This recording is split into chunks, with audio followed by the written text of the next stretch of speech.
I just realized I forgot to hit the record button earlier, so I just hit it. So sorry. Oh, The last 20 minutes of our session posted later. no. Ask us questions using the Q&A feature or the chat feature. But John, both of our questions have involved the addict relapsing. Um, Can we talk about a little bit about, first of all, the pain of initially learning about betrayal? And then, there's a lot of pain, hopefully, in the process of recovery. There's full disclosure, and there's a lot of pain there. And then if there's a relapse, does it feel like everything is happening all over again? It's not just the relapse that hurts. It's the whole betrayal from the very beginning and all the secrets and lies. They all come up again in kind of a post-traumatic reaction. Is that what happens? And yeah, you use the term post-traumatic reaction. That's exactly what it is when it feels like it's day one again. There is some post-traumatic stress response there. And post-traumatic stress response means a couple of different things are going on. So first of all, when we're in post-traumatic stress response, we cannot feel safety. So keep in mind that we can't feel safety even if our partner is providing that for us. Even if we're doing things that provide that for us, the body's not able to calm down enough to feel safe in post-traumatic response.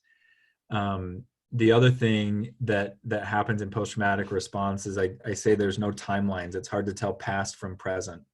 What happened to me then versus what's happening to me now. Most of the time when we have that really big response, it's not about what's happening just now. It's about the whole history. And a lot of the times, like somebody had mentioned here, the only way that I find out is because I asked. That's going to add to that post-traumatic response because you're not transparent enough with me for me to know what's going on. I have to dig. I have to investigate. I'm only safe if I'm, minding your accountability for you. and you're perpetually wondering, what else do I not know? Right. So I don't think it has to feel that way or that it does feel that way forever after. Dr. Rob makes the point that when he made this point to us therapists in a training I was at with him a while ago, and he said when someone who's in acute traumatic stress response comes into your office, do you spend a ton of time talking about their relationship with their father and their background and what they're doing wrong in their relationships? And he says, no, you teach them how to ground, you teach them how to breathe, you teach them how to get stable in their bodies again. And then if that stuff is relevant, you work on that stuff if it helps. So for a lot of partners coming in, that's the focus of work is, can you get safe again in your own body, regardless of what's happening around you? And when I see partners who are doing well with that, or who are really able to ground and really able to root, relapse still hurts, and it hurts tremendously, but it doesn't send them back to day one. They can think more clearly about it. And sometimes that thinking falls along the lines of, I really hate that this process for you includes relapse. I wish you could figure out how to not have relapse included in your process. While relapse is part of your process, here are the things that I'm going to do in order to stay healthy and grounded and not get wrapped up in your chaos. It may also look like saying, you've been at this, you've told me you've been giving it a good effort, but you're still relapsing every month in the same way. You're learning. I need to make a decision because it doesn't seem like you make any decisions about what needs to happen next. And the point with that is not that a grounded person feels either able to completely stay or I'm ready to go. It's that the grounded person knows what they're feeling and why they're feeling it.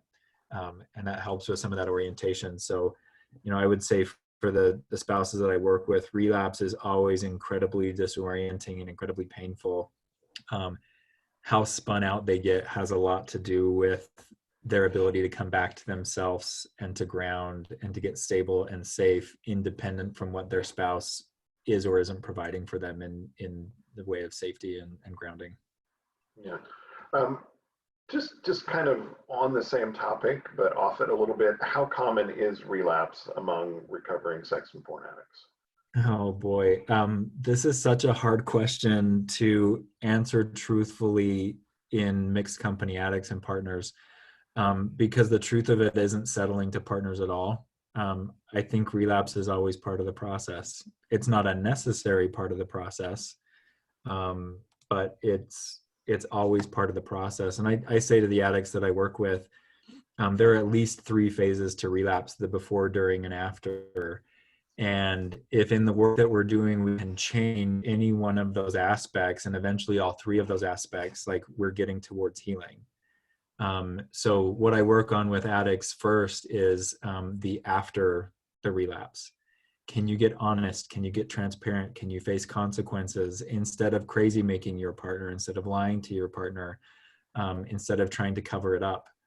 And I don't give that to the addicts that I work with as a means of consolation for their partner who's just been betrayed, but more as a place where they can start. Very few of the people who come to work with me are not committed to getting sober and really living a better life.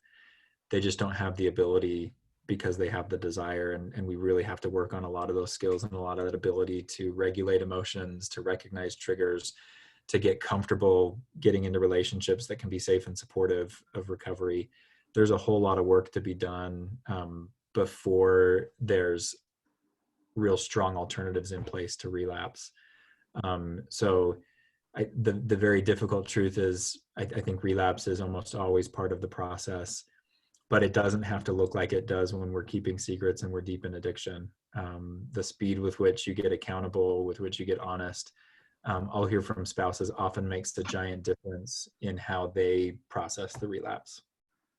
Yeah, I sometimes explain to my sponsees that there's a slip and there's a relapse. A slip is when you do something, it's like, oh crap, you know, I shouldn't have done that. And you get honest with your sponsor and your therapist and your wife or partner right away, you know, within 24 hours. A relapse is when you do that and keep it secret. Yeah. And then because you're going to do it again. If it's still secret, you're going to do it again, and you're going to do it again sooner rather than later. And I do find, like Jon just said, the quicker that somebody comes clean and the more honest they can be and the more willing to take responsibility, the easier it is for the betrayed partner. And I ask this question because I know betrayed partners don't want to hear that relapses or slips and relapse are really common, but they are. And I think they need to have a plan in place for how we're going to deal with this. So, which brings us to our next question. This is a follow-up from our first question. How do I make him understand that coming back into our bedroom after his relapse, which was masturbation and porn, is not my focus? And then she goes on to say, there has been no acknowledgement or remorse of his disregarding the boundaries, only minimizing and defending. So thoughts on that, Jon? There's a couple things here. Unfortunately, this is often the case with addicts that I work with. They'll believe it when they hear it from someone who's not their spouse more readily than they'll believe it from their spouse, at least initially, because there is a lot of defense and there's a lot of shame. So books that talk about the partner's experience in betrayal I've seen have been helpful, or blogs or podcasts have been helpful. The book edited by Stephanie Carnes, Mending the Shattered Heart, I found really effective in some of that empathy, or even some of the more recent stuff that Carol Jurgensen Sheets, I think, has written. Help Her Heal is a workbook in building empathy. The thing that I think helps this land with addicts is to put it in terms that they understand. So you've got to keep in mind, with a sex and a porn addict, one of the things that makes it addiction is that so many need fulfillments filter through sex, porn, and masturbation. So to say it's not about sex for me, it's about safety, that doesn't compute for him, because for him, sex is about safety.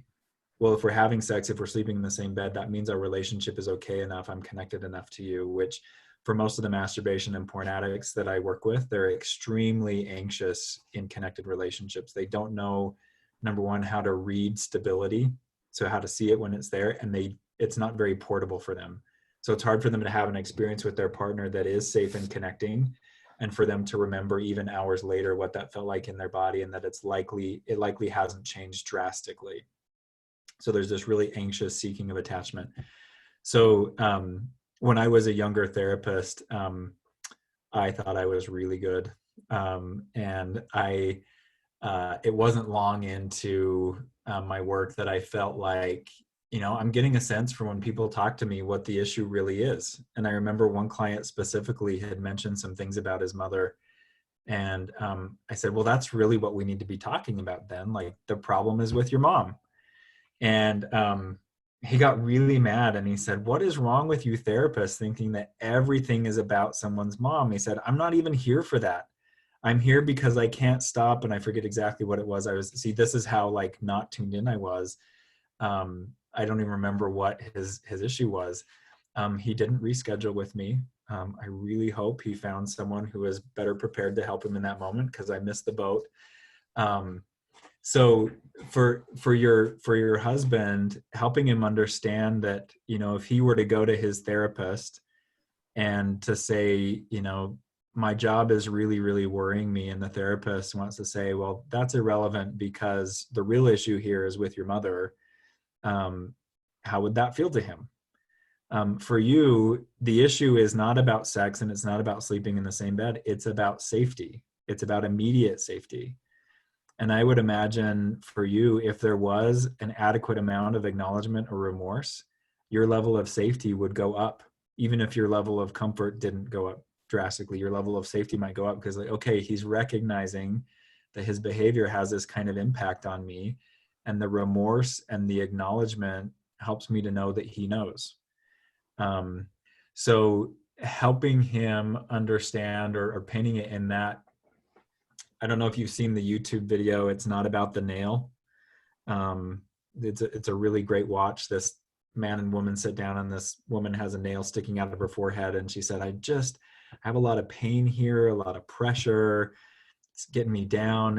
And the man says, well, do you think it's about the nail in your forehead? And she says, it's not about the nail. And then she goes on to describe, like, this is what's going on. And he finally says, like, I'm really sorry you're experiencing that. And she says, you get it. And they go in for a hug, and the nail hits him in the head, and it starts all over again. This is it's not about the nail situation. Not that your issue or your safety is so glaring, but he thinks he's focused on the wrong part. He's not understanding what it is that you need. And so, recommending or giving him books to read, inviting him to sit down and just listen to, let me see if I can describe this. This is good fodder for marriage therapy. Bridging that gap between empathy and understanding. But for me, the baseline truth is he may not be able to understand it coming from you, because there's so much defended there. I would see if you can pull in or activate some outside resources to help him get that context. Yeah, if he's willing to do some reading, I would highly recommend Dr. Rob's book, Out of the Doghouse. It is written for men who cheat, and it totally walks them through the process. They hate reading it because it basically walks them through the process. Here's what you did, and here's what your wife is feeling. Yeah. And when she reacts this way, this is why.